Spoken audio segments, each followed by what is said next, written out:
আসসালামু আলাইকুম বন্ধুরা, কেমন আছো সবাই? আশা করি সবাই ভালো আছো, সুস্থ আছো। আলহামদুলিল্লাহ, আমরাও খুব ভালো আছি, সুস্থ আছি। সোনালী রান্নাঘর উইথ ভিলেজ ফুড চ্যানেলে তোমাদের প্রত্যেককে স্বাগত জানাই। আজকে আমি একটা মজাদার রেসিপি নিয়ে চলে এসেছি। এটা হচ্ছে পাঙাশ মাছের ডিমের কোপ্তা, পাঙাশ মাছ আর ওল দিয়ে একটা রেসিপি তৈরি করেছিলাম, যেটা খেতে দুর্দান্ত হয়েছিল। দেখতে যতটা সুন্দর হয়েছিল, খেতে ততটাই সুন্দর হয়েছিল, আর খুব সহজভাবে তৈরি করেছিলাম। আর এটা কিন্তু যে কেউ দেখে তৈরি করে নিতে পারবে। তো এই রেসিপিটা আমি কিভাবে তৈরি করেছি না করেছি পুরোটাই তোমাদের সঙ্গে শেয়ার করব, তাই ভিডিওটা স্কিপ না করে পুরোটাই দেখবে, এটাই অনুরোধ রইল। তো চলো দেখে নেওয়া যাক কীভাবে আমি রেসিপিটা তৈরি করেছি। তো এই রেসিপিটা তৈরি করার জন্য আমি প্রথমেই নিয়েছি অনেকটা পরিমাণে পাঙাশ মাছের ডিম, আর নিয়েছি ময়দা। এটা কিন্তু ময়দা দিয়ে তৈরি করলে বড়াটা কিন্তু খুব বেশি ভালো হয়, নরম হয়, আর সিদ্ধও হয় খুব ভালো। তো তার জন্য আমি ময়দা নিয়েছি, আর দিয়েছি কিছু শুকনো মশলা, যেমন ধনে জিরা গুঁড়ো আর লঙ্কা গুঁড়ো আর একটু হলুদ গুঁড়ো।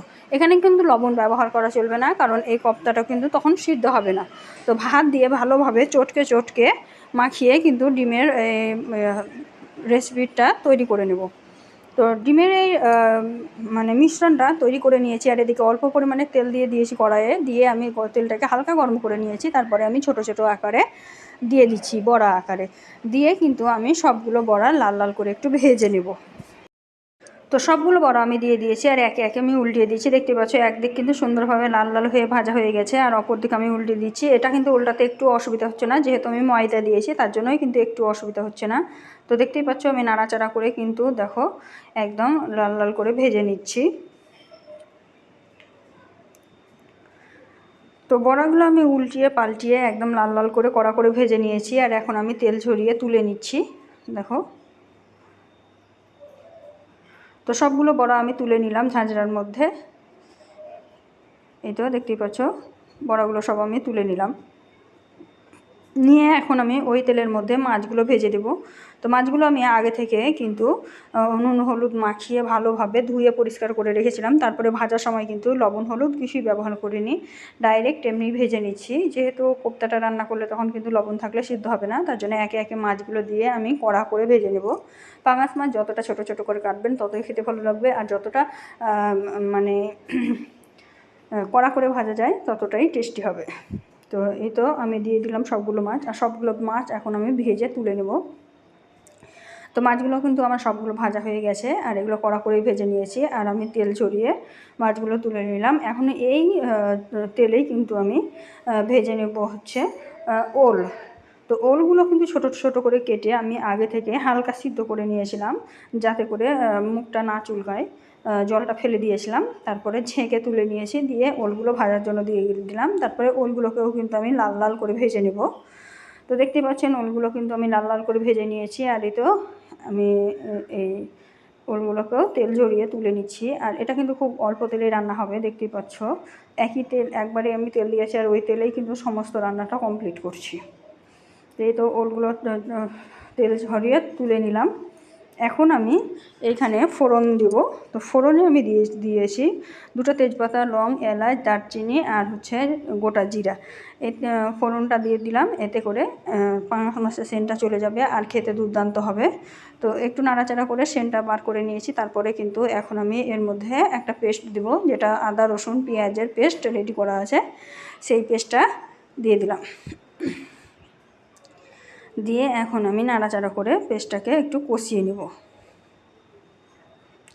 তো দেখতেই পেলেন আমি কষিয়ে নিলাম। তারপরে একটু জল দিয়ে দিয়েছিলাম যাতে তলায় না লেগে যায়, তার জন্য। তারপরে আমি একটা টমেটো কুচি দিয়ে দিলাম, দিয়ে নাড়াচাড়া করে মশলাটাকে কিন্তু ভালোভাবে কষিয়ে নেব।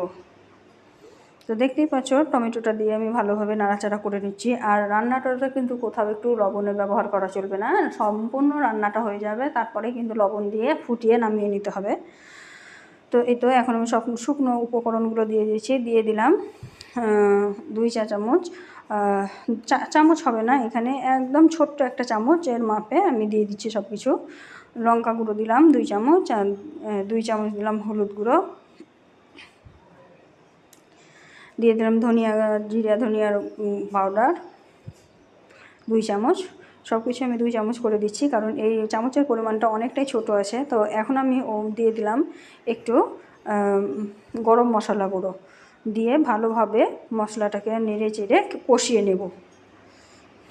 মশলাটা ততক্ষণ পর্যন্ত কষাতে হবে যতক্ষণ না লাল লাল করে বা কষা হচ্ছে আর তেল ছেড়ে দিচ্ছে, ততক্ষণ পর্যন্ত আমি একটু সময় নিয়ে মশলাটাকে কষিয়ে নেব।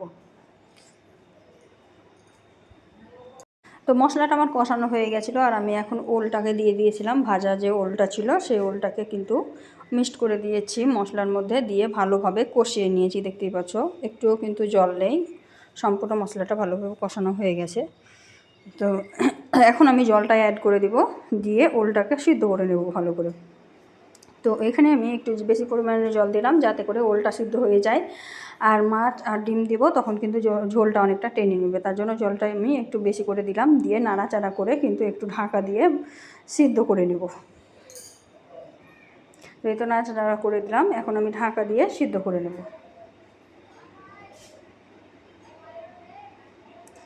তো দেখো আমি নাড়াচাড়া করে ঢাকা দিয়ে কিন্তু সিদ্ধ করে নিয়েছি, আর এই ওলগুলো কিন্তু ভালোভাবে সিদ্ধ হয়ে গেছে। দেখো সুন্দরভাবে সিদ্ধ হয়ে গেছে,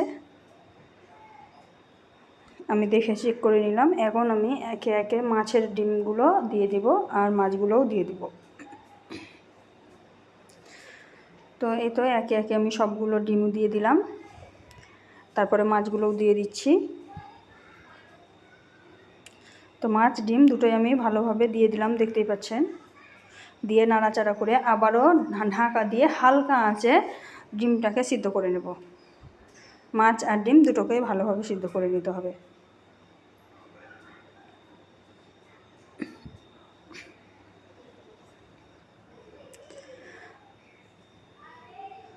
তো দেখতে পাচ্ছেন মাছ আর ডিম দেওয়ার পরে কিন্তু অনেকটা মানে ঝোলটা কম কম লাগছে। তো এখন কিন্তু একটা হালকা আঁচে এটাকে 2 থেকে 3 মিনিট রান্না করতে হবে, তাহলে কিন্তু ডিমের কোপ্তাগুলো সিদ্ধ হয়ে যাবে সুন্দরভাবে। তো এই তো আমি ঢাকা দিয়ে সিদ্ধ করে নিয়েছি, আর কত সুন্দরভাবে সিদ্ধ হয়ে গেছে, আর কালারটা কত সুন্দর এসেছে দেখুন। এখন কিন্তু এই পর্যায়ে আমি পরিমাণ মতো লবণটা দিয়ে দেব, স্বাদ মতো লবণটা দিয়ে আমি এই তো স্বাদ মতো লবণটা আমি দিয়ে দিলাম। যেহেতু চামচটা অনেকটা ছোটো তাই আমি 3 চামচ দিয়েছি, আপনারা কম বেশি করে নিতে পারেন। তো 3 চামচ আমি দিয়ে দিলাম, দিয়ে একটু নাড়াচাড়া করে ঢাকা দিয়ে ফুটিয়ে নামিয়ে নেব।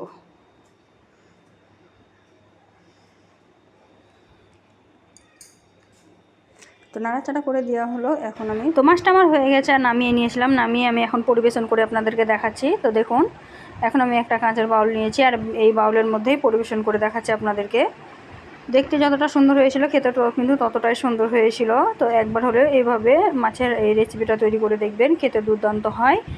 আর যারা কিন্তু পাঙাশ মাছ খায় না তারাও চেটেপুটে খাবে। তো ভিডিওটা কেমন লাগলো কমেন্টে জানাতে ভুলবেন না, আর এই ধরনের আরও নিত্য নতুন রেসিপি পাওয়ার জন্য আমার চ্যানেলটিকে অবশ্যই সাবস্ক্রাইব করে দেবেন, পাশে থাকা বেল আইকনটিকে প্রেস করে দেবেন। আজকের ভিডিওটি এই পর্যন্ত, দেখা হবে পরবর্তী ভিডিওতে। ততক্ষণ সবাই ভালো থাকবেন, সুস্থ থাকবেন, আর আমার জন্য সবাই দোয়া করবেন। খোদা হাফিজ।